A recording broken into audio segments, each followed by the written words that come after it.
اعوذ باللہ من الشیطان الرجیم بسم اللہ الرحمن الرحیم اللہم صلی علی سیدنا و مولانا محمد معدن الجود والکرم و آلہ و اصحاب بارک وسلم علیہ صلاۃ و سلام علیک یا سیدی یا رسول اللہ وعلی آلک و اصحابک یا حبیب اللہ۔ ناظرین کرام السلام علیکم ورحمۃ اللہ وبرکاتہ۔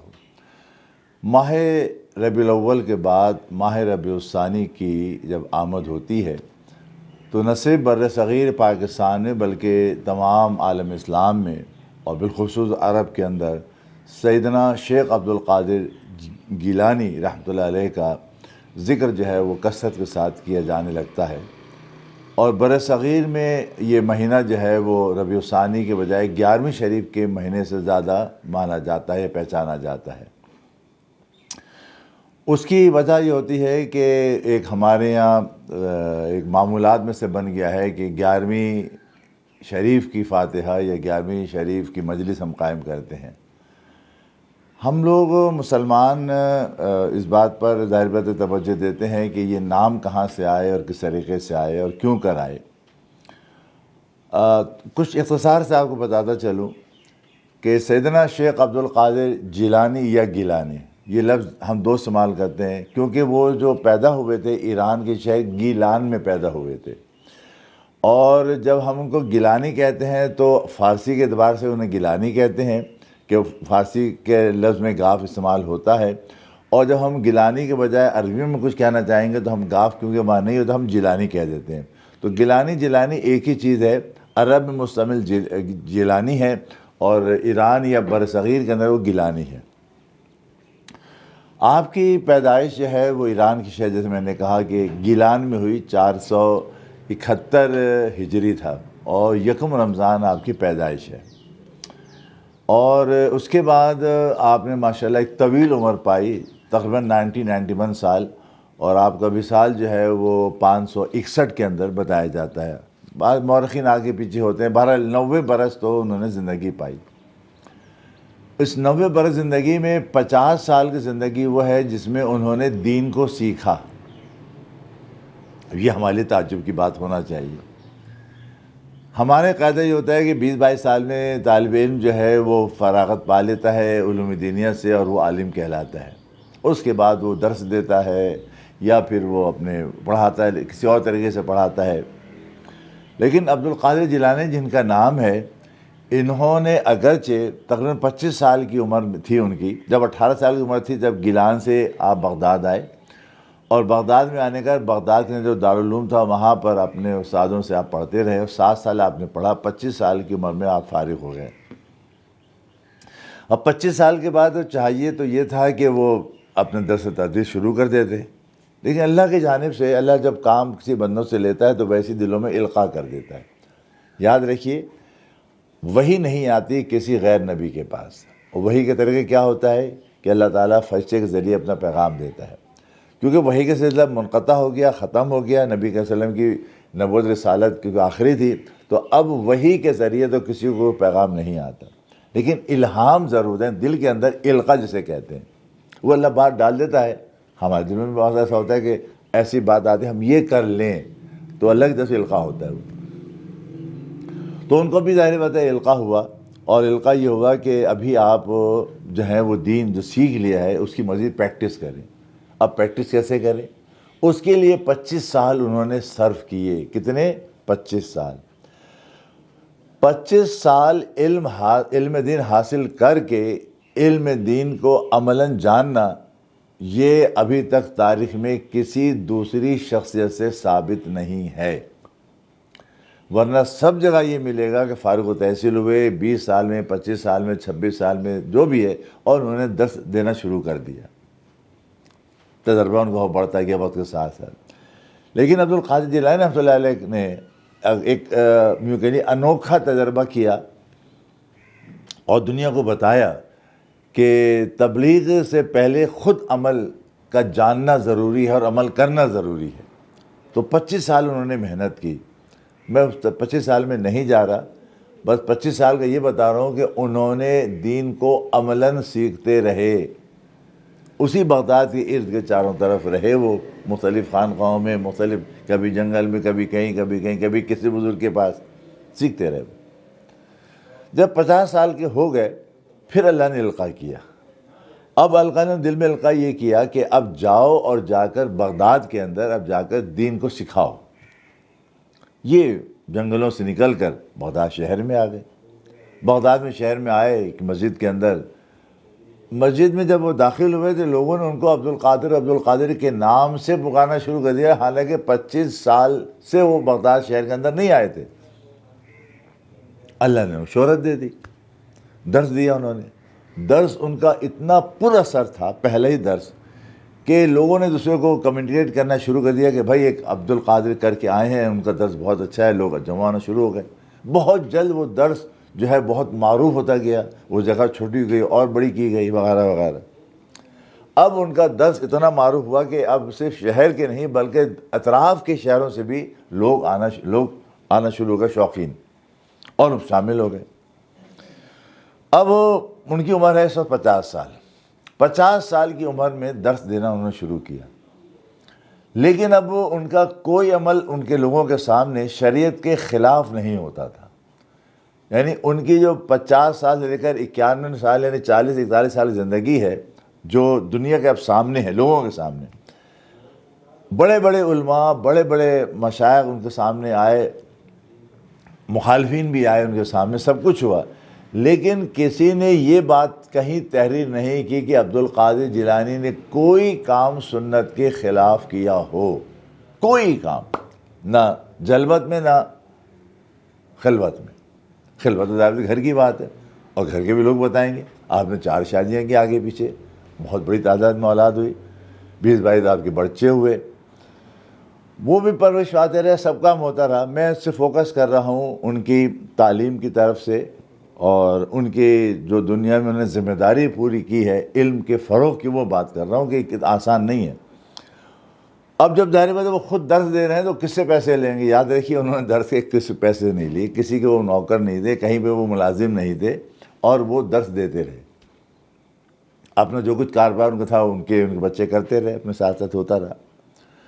اب جب انہوں نے 50 سال لے کر 40 سال انہوں نے خدمت کی ہے، اس میں ان کے 2-3 درس ہوتے تھے، اور اس میں ایک درس جو ہے تصوف کا ہوتا تھا، دیگر معلومات کے لیے ہوتا تھا، فقہی مسائل کے لیے ہوتا تھا، اور ایک درس ہوتا تھا جس میں وہ ہر چاند کی 11 تاریخ کو، اور جو 12ویں شب کہلاتی ہے نا، ہر مہینے کی 11 تاریخ ہوتی تھی 12ویں شب، اس کے اندر وہ نبی کریم صلی اللہ علیہ وسلم کا مولود موضوع ان کا ہوتا تھا، اور اس کے حوالے سے گفتگو فرماتے تھے۔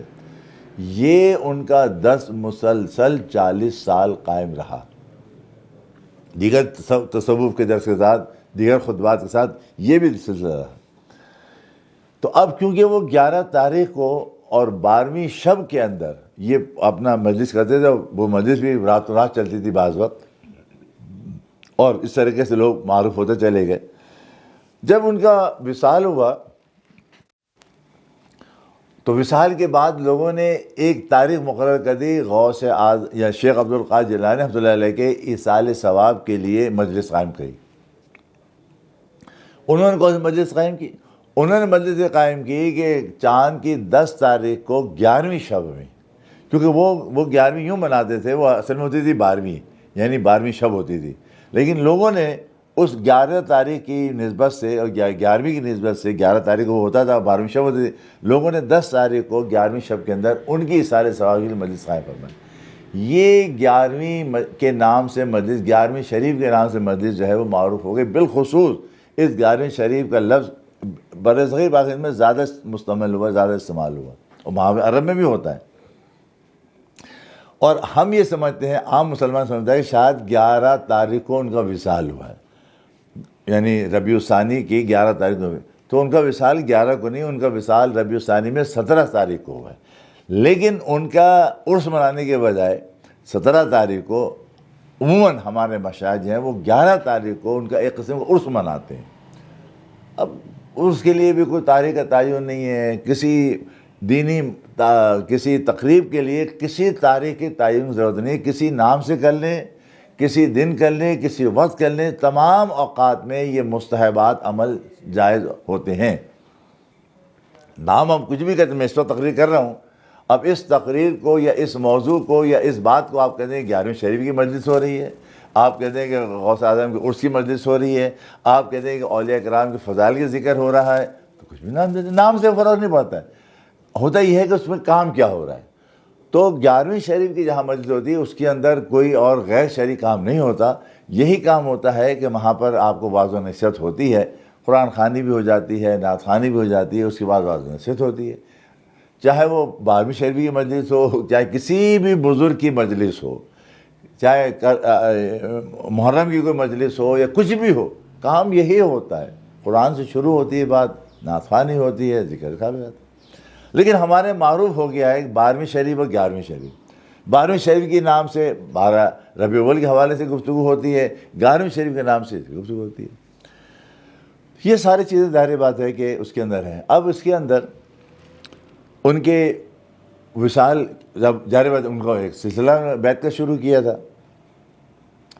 اب وہ ظاہر بات جس سے مرید تھے، حضرت مخدومی رحمۃ اللہ علیہ سے مرید تھے، اور اس سے وہ مرید تھے اپنے شیخ سے، وہ مرید تھے اور وہ شیخ سے، انہی مشائخ کے اندر عبد الشیخ جنید القادری کا بھی نام آتا ہے۔ اوپر چلے جائیں تو پھر آپ کی جو اصل نسل ہے یعنی اہل بیت، ان کا سلسلہ شروع ہو جاتا ہے۔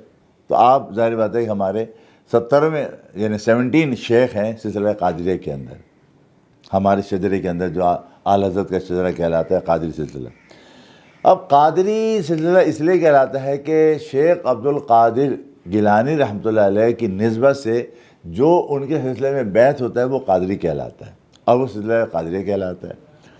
اور کوئی بھی سلسلہ ہو، چاہے قادری ہو یا چشتی ہو یا کوئی بھی نظامی ہو، کوئی بھی آپ نام دیتے ہیں، وہ اصل میں جس شیخ کے ہاتھ پر بیعت ہو رہی ہوتی ہے اس کی نسبت سے وہ سلسلہ کہلاتا ہے۔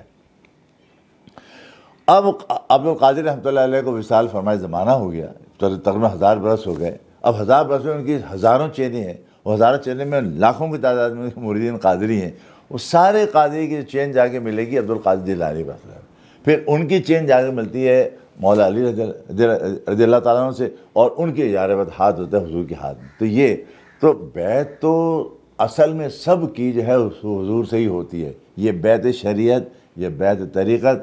جس زمانے میں کوئی شیخ ہوتا ہے اس کے ہاتھ پر ہم بات کرتے ہیں، اور اس کا ہاتھ اس کے شیخ میں ہوتا ہے، اور یہ اتصال کہلاتا ہے، تسلسل کے ساتھ یہ ہاتھ جو ہے وہ پہنچتا ہے مولا علی تک، اور ان کا ہاتھ ہے نبی کریم صلی اللہ علیہ وسلم کے ہاتھ میں۔ تو اصل بیعت جو ہوتی ہے وہ تو رسول اللہ صلی اللہ علیہ وسلم ہوتی ہے، کس بات کی ہوتی ہے؟ دین پر چلنے کی۔ کوئی بھی شیخ جب بیعت لیتا ہے یہ لیتا ہے کہ ہم دین پہ چلیں گے، اپنے گناہوں سے توبہ کرتا ہے اور وعدہ کرتا ہے شیخ کے سامنے انشاءاللہ میں نماز بھی پڑھوں گا، زکوٰۃ بھی دوں گا، روزے بھی رکھوں گا، حج بھی کروں گا، حقوق العباد بھی ادا کروں گا، اور تمام خرافاتوں سے، گناہوں سے اپنے آپ کو بچا کے رکھوں گا۔ یہ ہے بیعت کا الفاظ، تو یہ دین ہے، دین میں یہ اسی کا نام دین ہے۔ تو یہ سلسلہ ہوتا ہے، تو اب وہ ان کے نام سے منسوب ہو گیا سلسلہ قادریہ، اور ظاہر بات ہے کہ وہ جتنے بھی سلسلے ہیں وہاں جا کے ہو جاتے ہیں۔ اب عبد القادر جیلانی ایک شیخ طریقت اپنی جگہ پر ہے، لیکن اب مقام جو ولایت ہے نا، یہ یاد رکھو آپ سننے والے عام مسلمانوں سے بات کر رہا ہوں، مقام ولایت مقام صحابہ سے نیچے ہے، مقام میں صحابہ سے اوپر مقام نبوت رسالت ہے۔ نبی کریم صلی اللہ علیہ وسلم کا مقام نبوت تمام نبیوں سے افضل و اعلیٰ ہے، اور ہمارے نبی کریم صلی اللہ علیہ وسلم ہیں، اس لیے ہمیں اعزاز حاصل ہے کہ ہم تمام انبیاء پر ایمان بھی رکھتے ہیں، اور ہمارے جو نبی ہیں جن پر ہم نے کلمہ پڑھا ہے وہ ہے محمد رسول اللہ صلی اللہ علیہ وسلم، جو سب نبیوں سے افضل ہیں، سب سے اعلیٰ و اعلیٰ ہمارا نبی، سب سے بالا و اعلیٰ ہمارا نبی۔ یہ ہمیں ناز بھی ہے، اللہ کا شکر بھی ادا کرتے ہیں ہم اس امت میں ہیں۔ تو اب ظاہر بات ہے کہ جب ہم اس امت کے اندر ہیں اور ظاہر بات ہے کہ ہم اس کی پیروی کر رہے ہیں، تو عبد القادر جیلانی رضی اللہ تعالیٰ عنہ سلسلہ جو آگے بڑھا رہے ہیں اس کے اندر جو مین چیز آتی ہے، تعلیم آتی ہے، وہ یہی آتی ہے کہ شریعت کے اوپر پابندی کی جائے گی، اسی کے ہم سے بیعت بھی کرتے ہیں۔ تو عبد القادر جیلانی رضی اللہ تعالیٰ عنہ نے جو ہمیں بہت ساری باتیں سکھائیں، ایک صرف بات کو میں سمجھانا چاہوں گا کہ بیعت ہونے کے بعد اصل میں ہوتا کیا ہے۔ بیعت جو ہوتی ہے تو ہمارا ہاتھ ایک شیخ کے ہاتھ میں ہوتا ہے اور وہ پہنچتا ہے ظاہر بات ہے حضور تک. یہ کہلاتی ہے اتصال، بیت اتصال تسلسل کے ساتھ وہاں ہے. اب روحانی طور پر یاد رکھیے، روحانی سے مراد ہے کہ ہر ایک کی روح حیات ہے، کسی کی روح کو موت نہیں ہے. موت روح اور جسم سے علیحدگی کا نام ہے بس. جسم وہاں چلا جاتا ہے جہاں سے بنا، روح وہاں چلی جائے جہاں سے آئی تھی. تو روح کو موت نہیں ہے. اس لیے ارواح جو ہے وہ حیات رہتی ہیں، ہمیشہ قیامت تک حیات رہیں گی. جب قیامت آئے گی پھر انسانی زندگی، اللہ تعالیٰ پھر انسان کو دوبارہ ایک صورت میں یا جس صورت میں پیدا کرے گا یا بنائے گا، روح پھر سنت چلی جائے گی. تو اب روح اصل چیز روح ہے. تو اب روحانیت جو ہے وہ یہی ہوتی ہے کہ آپ کو لوگوں سے جو ہمارے اوپر ہیں ان سے آپ کو کوئی فیض ملے، فائدہ ملے. اور فائدہ کس طرح ملے گا؟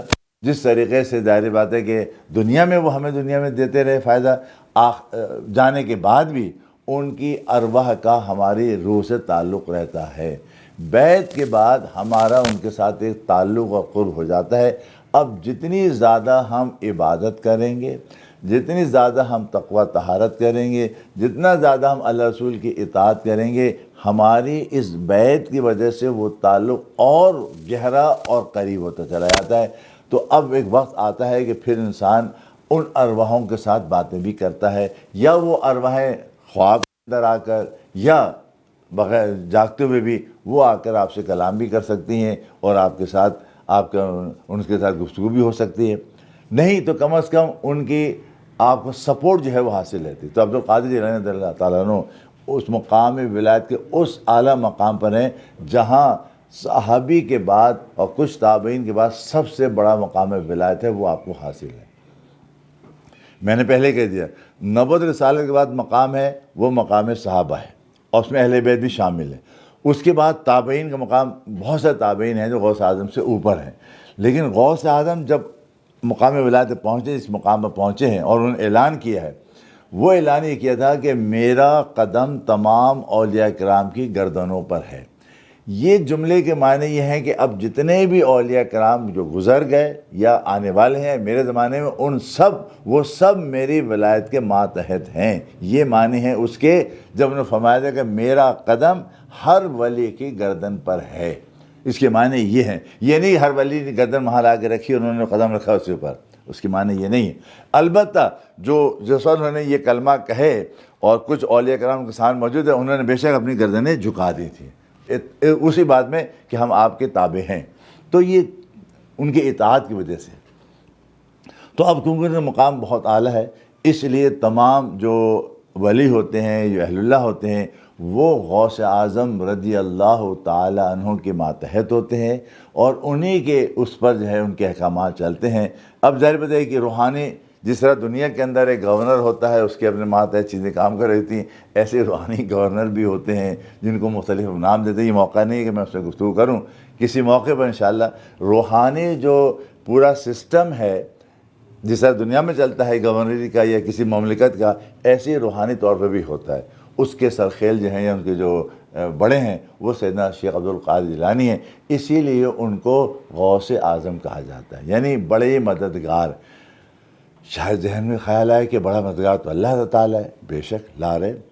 الوہیت میں غوث اعظم اللہ تعالیٰ ہے، رسالت میں غوث اعظم رسول اللہ ہیں، اور ولایت میں غوث اعظم شیخ عبدالقادر جیلانی. یہ تینوں اپنی جگہ اپنے لیول پر ہیں. ولایت کے لیول نبوت ساتھ نہیں اٹیچ ہو سکتا، اور نبوت کا لیول اٹیچ وہ اپنے لیول پر ہے اللہ تعالیٰ، اور اس کی مدد ظاہر بات ہے کہ جو ہے وہ تو ایک اس کا کوئی پیمانے نہیں ہے. رسالت کی جو مدد ہے وہ اللہ کے احکامات کے ساتھ ہے. ولایت کی جو مدد ہے وہ نبی کریم صلی اللہ علیہ وسلم کے احکامات کے ساتھ ہے. اس طریقے سے یہ ہوتا ہے. اس میں کبھی گڑبڑ نہ کریں کہ آپ نے غوث اعظم عبدالقادر کو کیوں کہہ دیا، ورنہ ظاہر بات ہمارے فوج کا سپہ سالار کیا ہوتا ہے؟ غوث اعظم تو ہمارا ہوتا ہے، ہمیں سب سے بچاتا ہے، وہ دشمنوں سے بچاتا ہے، لیکن ہم اس کے لیے استعمال کرتے ہیں کمانڈر ان چیف. تو کمانڈر ان چیف جب دنیا کے اندر استعمال کرتے ہیں تو غوث اعظم کمانڈر ان چیف ہے، یہ سمجھ لیں آپ. تو اس طریقے سے اپنے لیول پہ ہوتا ہے.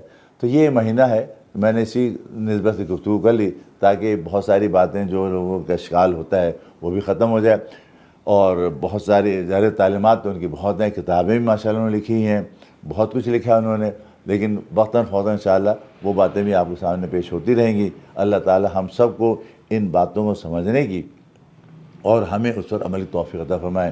اللہ رب العزت تمام اولیاء کرام کی اور بالخصوص غوث اعظم کی جو نظر کرم ہے، ان کی برکات ہے، ہمیں اس سے مالا مال کرے۔ السلام علیکم ورحمۃ اللہ وبرکاتہ۔